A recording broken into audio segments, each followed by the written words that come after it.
자니까 우선 3장 10절 같이 한목도로 크게 합니다. 시작. 우리가 너희와 함께 있을 때도 너희에게 구하기를 누구든지 네가 계시나보던 목지고 말게 하라 하였더니 사무엘을 품성의 사람으로 선택을 했습니다. 사무엘은 평생 하나님을 섬기고 사람을 섬긴 사람입니다. 게으른 아버지에게 하나님의 말씀을 전했습니다. 엘리 제사장에게 말했습니다. 내가 그 집을 영원토록 심판하겠다고 그에게 이른 것은 그의 안에 죄악을 인하라. 이는 그가 자기 아들들에게 저주를 저청하되 금하지 아니하였습니다.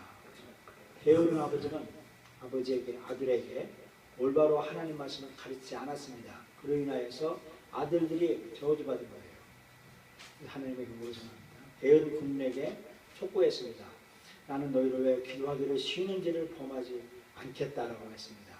그래서 하나님만은 섬기겠다라고 선포한 사람이 사무엘에게 사무엘이 이렇게 품성을 나타낸 사람인 것입니다. 우리 같이 시험을 보겠습니다. 우리 아는 것을 선택 한번 해보세요. 게으른 사람은 삶에서 아무것도 바라지 않는다. 그렇습니까? 아니요. 게으른 사람이 바라기는 심하게 바랍니다.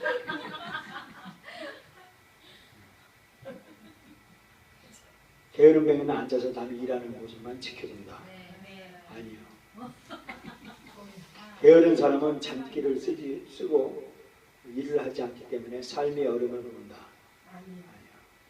게으른 사람은 남을 위해 일하는 법이 없고 자기만을 위해서 일한다. 아니요. 게으른 사람은 일을 하지도 않거니와 일하지도 않는 핑계도 대지도 않는다. 아니요. 게으른 사람은 자기가 게으르다는 사실을 잘 안다. 아니요. 게으른 사람을 고용하면 고용주는 아무런 득실이 없다. 아니요. 게으른 사람은 모든 일을 심지어는 밥 먹기도 어렵게 느낀다. 그렇다는 거예요. 밥 먹기도 싫어한다. 힘들어한다. 게으른 사람은 끊임없이 비현실 세계에서 산다. 아니요.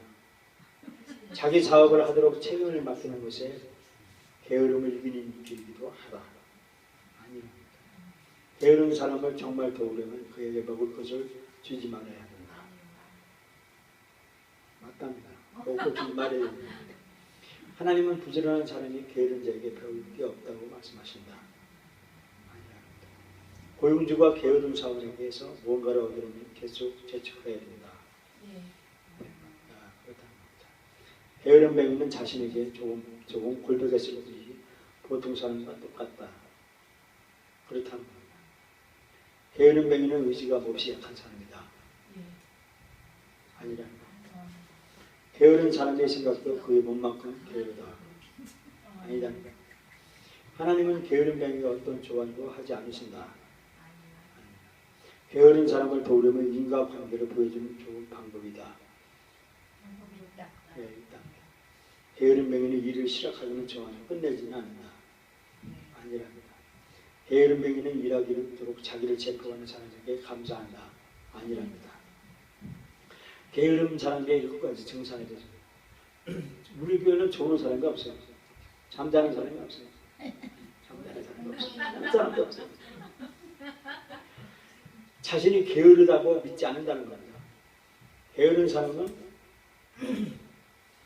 부산물이라는 겁니다. 자기가 게으르다고 하는 것을 낙에 찍기를 거부한다는 거예요. 게으른 사람은 장애물만 없으면 얼마든지 내가 일하고 싶다는 것을 내세운다는 거예요. 근데 헛된 생각만 부지런히 한다는 겁니다. 게으른 자는 서원이 대답하는 사람 7보다 자기를 지혜롭게 여긴다 라고 말했습니다. 평소에 약간 손쉬운 쪽을 택한다는 겁니다. 게으른 사람은 서서히 나타난답니다. 일상생활에서 결정해서 조금씩 굴복하는 보통 사람 속에서 자란다는 겁니다.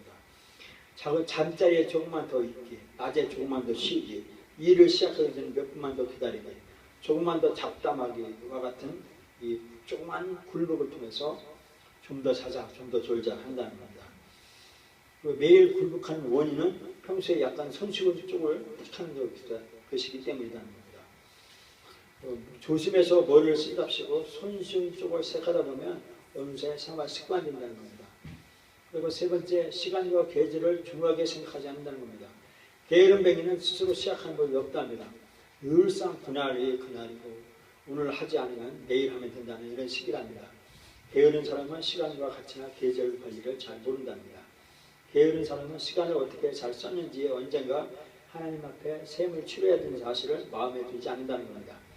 겨울을 삶의 방해꾼으로 여길 뿐이지 노동의 열매를 즐기는 시간으로 보지 않는다는 겁니다. 또 게으른 사람은 임무를 끝마치지 않는다는 겁니다. 매사에 여유가 없고 그가 하는 모든 일은 자기를 가로막는 산일뿐이라는 겁니다. 성공의 기회가 와도 알아보지 못하고 대수롭지 않게 여긴다는 것입니다. 그래서 게으른 자는 그 잡을 것도 사냥하지 아니하나니 사람의 부모는 부지런한 것이니라. 그리고 늘 바라기만 하는 생각 속에서 산다는 겁니다. 게으름뱅이는 잠을 자지 않을 때는 뭔가 하고 싶다는 생각을 한답니다. 마음속으로는 쉴 새 없이 뭘 바라보는데 몸은 움직이지 않는다고 말하고 있습니다. 그러면서 좌절에 빠진다는 겁니다. 육체적인 즐거움만 바라기가 망할 수밖에 없다는 것입니다. 그리고 고용주에게 끔찍한 손해를 끼친답니다. 게으른 사모는 생사성을 낮출 뿐만 아니라 손해를 끼친답니다. 있어도 없는 힘은 못한 일꾼, 이런 사람은 솔선해서 일하는 사람이 아니라는 겁니다. 처음에는 고용주가 그에게 게으름을 고려해서 그에게 더 중요한 것을 맡긴답니다. 그러나 자존심이 상한 그는 왜 일이 안 되는지 온갖 이유를 들먹여서 결국에는 주인에게 피해를 끼친답니다. 그리고 괜한 두려움이 피해자가 된답니다. 게으름은 두려움을 낳고 더 게으르지만 두려움이 더욱 심해서 게으름비가 현실주의자이기 때문에 그 먹을 것을 구할 방법을 찾아야 되는데 이 훔칠 수는 없기 때문에 구걸하는 쪽으로 택한다는 겁니다. 그래서 게으른 자의 길은 가시밭다리 같으나 정직한 자의 길은 대론이라는 것입니다. 우리가 한번 갈등을 보겠습니다. 게으름이 형성되는 과정을 남편이 어릴 때 아무것도 원하는 것을 아무 노력도 없이 얻은 어린아이의 경우 같은 경우에는 원하는 것을 얻으려고 사람을 조정하고 사실을 조작할 방법을 찾는다는 겁니다. 양심의 갈등이 생긴다는 겁니다. 그리고 내적 원인에 학교를 졸업하고 최소 노동으로 최대 임금을 받는 손실 일을 찾는다는 겁니다. 그러면 그 갈등에 그의 게으름 탓에 그 일을 책임져야 하는 사람들에게 심한 반감을 산다는 겁니다. 그리고 고용주의 압박에 치이고 사업을 시작해서 사장이 됩니다. 직장 다니는 걸 싫어해서 사업을 시작했는데 빨리 부자나가 되는 술책을 게임에 빠져서 돈을 빌려서 모험적으로 사업에 투자합니다. 성경 구절은 악한 눈이 있는 자는 재물을 얻게만 급하고 빈궁이 자에게 유림할 줄은 알지 못하니라 합니다. 성공을 보장받기 위해 비싼 옷을 사고 부자 친구들에게 선물을 줍니다. 이 비싼 옷을 입어야만이 같은 레벨이라고 수준이 있다고 생각하고 이 거래를 잘 될 줄 알고 부자 친구에게 선물 준답니다. 근데 아내는 남편의 사치를 거부감을 느끼고 그 같은 사업하는 동료에게 경고하고 만나지 말라고 그렇게 경계한다는 겁니다. 사업에 실패하고 지금은 빚을 갚기 위해 직장을 구할 수밖에 없다는 겁니다. 그래서 일에는 마음과 생각이 없으므로 직장에서보다 지금이 더 심한 스트레스로 심하게 된다는 것입니다. 그리고 직장을 그냥 지나치는 과정으로 볼 뿐 돈과 출세를 안겨줄 기회만 대박 날 것만 기다린다는 것입니다. 이런 사람은 내적 재정 압박을 받다 보니 자존감이 몹시상하고 노동을 경멸하고 그래서 한탕주의에 빠진다는 것입니다. 우리가 게으름을 정복하는 법이 있는데 게으름을 굶주림으로 대응한다는 거예요. 내가 일하기 싫으면 먹지 않겠다. 내가 소득이 없으면 먹지 않겠다. 라고 하는 그런 그 말씀으로 대응을 해야 된다고 말했습니다. 이 범죄한 아담과 하와에게 하나님께서는 땅으로 돌아가서 네 얼굴에 땀을 흘려야 땅을 먹는다라는 것입니다. 굶주림은 누구나 특히 게으른 사람에게 유익한 경험이라는 것입니다. 그래서 일하기 싫어하는 사람에게 좋은 먹을 것도 주지 말라는 것을 그렇게 말하고 있습니다. 또 부지런함의 원리를 배운다는 것입니다. 게으른 사람은 근면성을 길러야 됩니다. 개미에게 그 특성을 배워야 된다고 말하고 있습니다. 게으름의 발전은 단계가 있음을 알아야 된다는 것입니다. 게으름은 몇몇 사람이 있는 것이 아니라 늘상 있답니다. 우리가 누가 피해가 될지, 게으름으로 인하여 누가 피해야 될지 서서히 처음에는 알지 못하게 이렇게 알아채지 못하게 오지만 점점 계속 게으름으로 인하여서 첫번에는 잠복기 게으름이 오고 그리고 초기 게으름이 오고 나중에 중증 게으름으로 인하여 중단을 합니다. 우리가 어릴 때 깨구리를 잡았어요. 돼지 같은 거 이렇게 짐승주기에서 깨구리 잡아요. 깨구리 한 마리에 5원 그렇게 잡아서 돈 받고 했습니다. 깨구리 잡아서 끓이는데 물 안에다 찬물을 넣고 끓이면 이렇게 개구리를 넣으면요. 처음에 가만히 있어요. 서서히 뜨뜻하면 나올 생각도 않고 죽어요. 그만큼 처음에 잠복기, 초기, 중증으로 게으름이 된다는 것입니다. 극복하려면 일찍이라는 훈련을 해야 된답니다. 게으른 자여 네가 어느 때까지 있겠느냐, 네가 어느 때까지 잠이 깨어 있겠느냐, 일어나라 라고 말씀해 주고 있습니다. 부지런이라고 하는 성경에 부지런한 언어가 일하려고 일찍 일어나라는 뜻이라는 것입니다. 그래서 잠에 대한 하나님의 경고를 보면 족쇄 같은 잠을 조심하라는 겁니다. 문짝에 돌제국에서 도는 것 같이 게으른 자도 자기 침상에서 돈다라고 하는 것입니다. 그리고 무능하게 만드는 잠을 조심하라고 했습니다. 게으른 사람이 사람으로 깊이 잠들게 하나니 해태한 사람은 죽을 것입니다. 그리고 잠을 좋아하지 말라라고 말하고 있습니다. 도둑 같은 잠을 조심하라라고 말하고 그리고 하나님을 실망시키는 잠을 조심하라라고 말씀해주고 있습니다. 조금만 더 잠을 잘하는 그 말씀을 조심하라라고 해주고 있습니다. 우리는 잠자는 사람이 없어요. 그 시간을 존중하기를 배워야 된다라는 것입니다. 그 8가지인데 그거 보시면 시간은 제한되어 있다는 겁니다. 시간은 한정되어 있대요. 그리고 죽음은 확실하대요. 우리는 죽는다는 거예요. 그리고 예수님의 재림은 확실하게 온답니다. 그리고 우리가 최대 수학의 횟수는 하나님이 정한다는 거예요. 우리는 부지런하기만 하면 된다는 겁니다.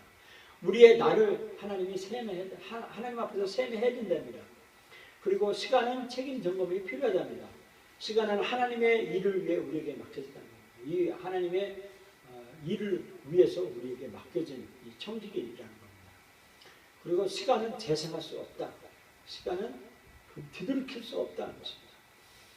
사람을 차별하지 않는데 시간에는 남녀노소, 김구, 기천 그 공부를 많이 했든 많이 안 했든 간에 차별하지 않는다. 남보다 더 많은 시간을 받는 사람도 없고 또 시간을 재생시킬 수도 없고 잃어버린 시간은 영영 돌아오지 않는다는 겁니다.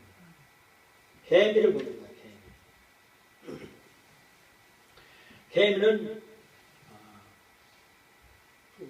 더듬이가 있고 그 사회적인 우위가 있습니다. 이렇게 먹이를 먹으면 먹이를 이렇게 먹을 때 너무 입이 좁기 때문에 이 식도가 좁기 때문에 그 삼켜서 이 턱 밑에서 이 씹어서 이렇게 깨물어서 찜만 먹고 이 즙을 내놓고 그 액만 넘기고 이 즙은 뱉어버린다는 거예요. 이 사회적인 우위 여기에 저장해서 배고픈 개미에게 내어준다는 겁니다. 그리고 여기 우위로 해서 소화시킨다는 겁니다. 더듬이를 있고 귀가 없고 듣지 못한다는 겁니다. 개미는 누가 개미들을 설득해서 일을 시키느냐 하면 여왕벌이 있는데 여왕벌이 일개미를 일을 시키는 것이 아니라는 겁니다. 일개미가 있대요. 모범을 보이는 개미가 따로 있는데 이 섬기는 이 지도자의 직접 일을 하면서 어린 개미들이 이 일개미 지도자의 모습을 흉내내고 일을 한답니다. 개미는 대장도 없고 감독도 없고 관리자도 없답니다. 개미는 어떤 직업이 있어야 하는가를 보면 정탐 개미가 있답니다. 정탐 개미는 이 자기 발에 물질을 족적을 남겨가지고 멀리 떨어진 그곳에 냄새나는 이 먹이를 가지려 먼저 족적을 만든답니다. 그럼 일개미가 이 정탐개미의 족적을 따라서 물건을 먹이를 가져온답니다. 근데 이 족적, 정탐개미가 이게 뺑뺑 돌고 또 족적을 밟는데 또다시 밟으면 개미들이 헤맨다는 거예요. 헤매다가 거기서 굶어 죽는다는 거예요. 그리고 이 정탐개미의 이 족적 그 물질로 인해서 아주 중요하게 그 먹이를 지도력이 있게 먹이를 가져오게 일개미를 인도한다는 겁니다. 개미들은 가난한 개미에게 어떻게 먹이를 공급하는가 하면 이 개미 무리에는 가난한 개미가 없답니다. 아까 말했죠. 그 사회적 위에서 맺혀서 배고픈 개미에게 인심으로 먹이를 나눠주고 그리고 모이주머니를 통해서 음식을 꺼내서 서로 나눠 먹는다는 겁니다. 그래서 음식을 똑같이 이기까지 서로 공유를 한다는 겁니다. 그럼 개미는 어떻게 소식을 전하는가? 이 곤충학자들도 아직까지 이 자세한 과정을 확실히 밝혀내지 못했답니다. 그 화학 물질을 통해서 운반한다는 사실은 맞답니다. 날개 짓을 할 때 팔자로 날개하는 날개를 한답니다. 그죠? 날린다는 거예요. 그리고 태양을 중심으로 해서 이렇게 밑각도로 해서 팔자를 그리면서 나르면 태양을 쪽에서 몇 킬로에 가서 그 음식이 있다, 먹을 것이 있다, 꽃이 있다라고 하면서 그게 신호라는 겁니다. 그리고 개미는 선과 악을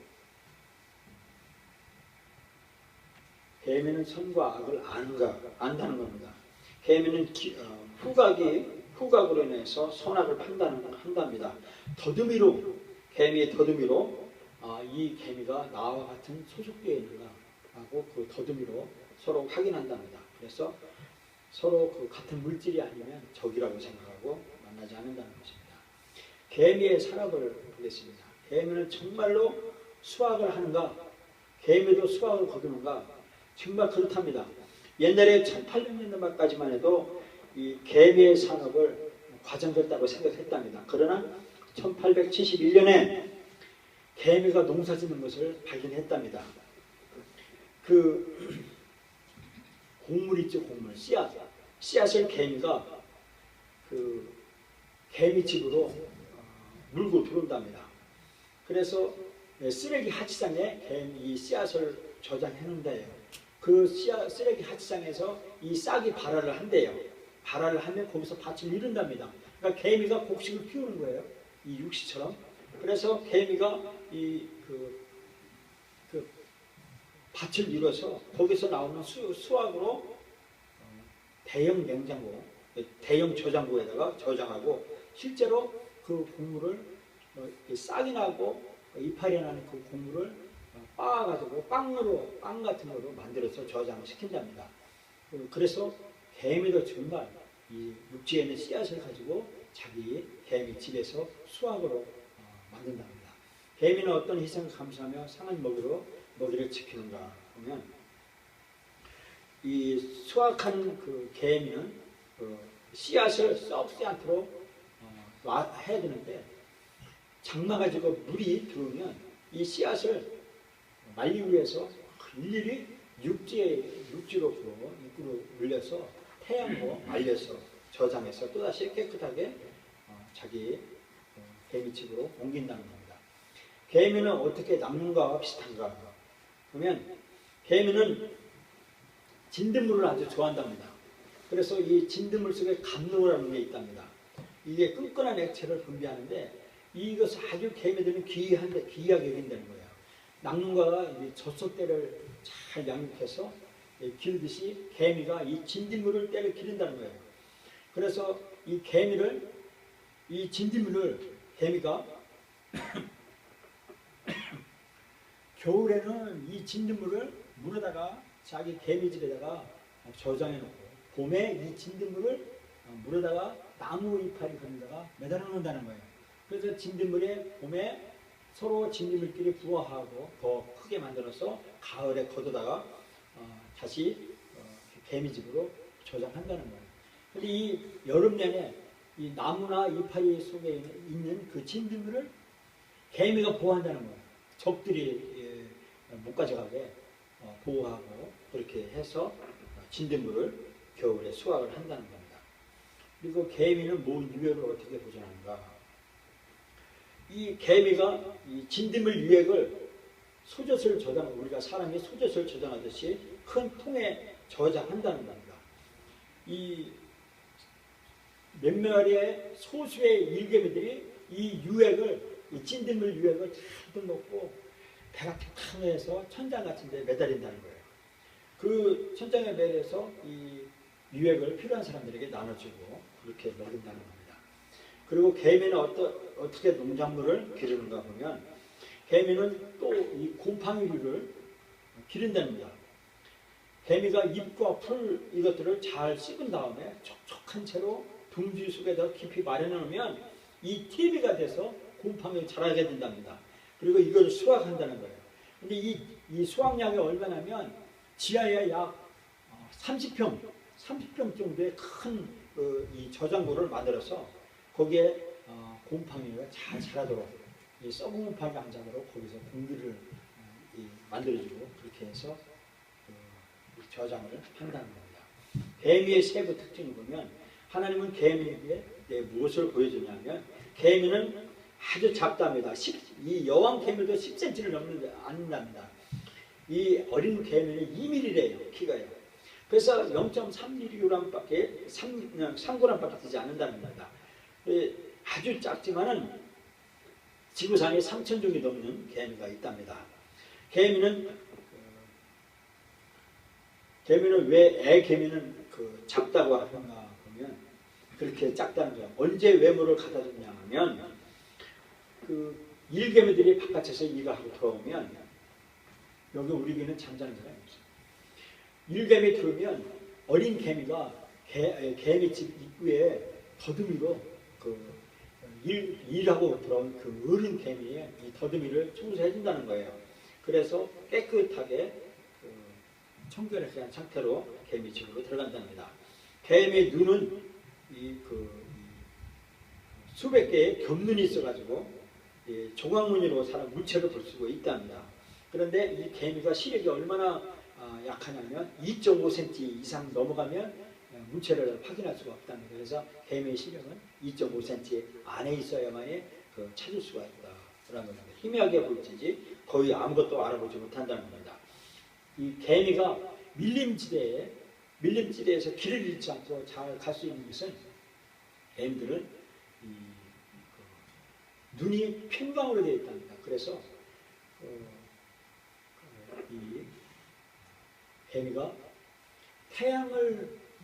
편광으로 통해서 구름 너머에 있는 태양까지도 태양으로 길을 찾아서 간답니다. 우리 어릴 때 그랬잖아요. 개미집 보면 개미가 쭉 그러면 그때 뭐 꼬부신이나 이런 꺼먹고시 가서 개미를 딱 바가지로 덮어놔요. 그러고서 한 10분 있다가 깨 보면요 개미들이 막 우왕좌왕합니다. 길을 잃고 막 헤매고 있어요. 한 몇 분 헤매다가 길을 따라 가는 걸 봅니다. 그것을 왜 헤매냐면 개미들은 태양 각도가 약간 10분이면 10분 동안 틀어졌기 때문에 잘 조정을 못해서 헤맨다는 겁니다. 즉 개미는 구름 위에 있는 태양을 보고서 가기 때문에 정확하게 지서로 간다라고 하는 것입니다. 그래서 길을 잃지 않고 갈 수가 있다고 말하고 있습니다. 지난 시간에 제가 말했죠. 어디에 개업여행 때 그랬어요. 우리가 사탄이 우리로 죽음할 때 그때는 하나님이 이렇게 구름으로 우리가 가는데 구름만 보면 안 된다. 하나님이 말씀하신 그 말씀으로 가야만이 개미가 태양을 바라보듯이 보고 가는 것처럼 우리가 하나님 말씀으로 가야 우리가 길 잃지 않는다라고 제가 설교하는 것입니다. 개미는 귀가 없답니다. 그래서 개미는 더듬이로 귀를 느낀다는 것입니다. 그래서 더듬이, 털, 이 발가락 이런 거로 인해서 진동 이런 거로 느낀다는 것입니다. 개미의 힘을 봅니다. 개미는 자기의 체중의 50배를 들고 90m까지 간답니다. 그래서 이 사람이 사람 그 몸무게가 90kg인 사람이 5톤 무게를 지고 입이 27kg 걷는 거와 똑같다는 거예요. 그만큼 개미가 힘이 대단한 거다는 겁니다. 여름 한철에 이 개미의 큰 무리 한 무리가 13톤에서 18톤의 흙을 퍼내어 둥지를 만든다는 겁니다. 그리고 개미는 하루에 얼마나 걷느냐면 120m 이상 거리를 4번 왕복하기도 한다는 겁니다. 사람으로 치면 110km를 걷는다는 거예요. 이 하루에. 그리고 보통 시속 30km로 걷는 셈이라는 겁니다. 개미는 얼마나 오랫도록 일하냐면 개미는 5 내지 6주 동안 쉬지 않고 일하면 죽는다는 겁니다. 그리고 개미는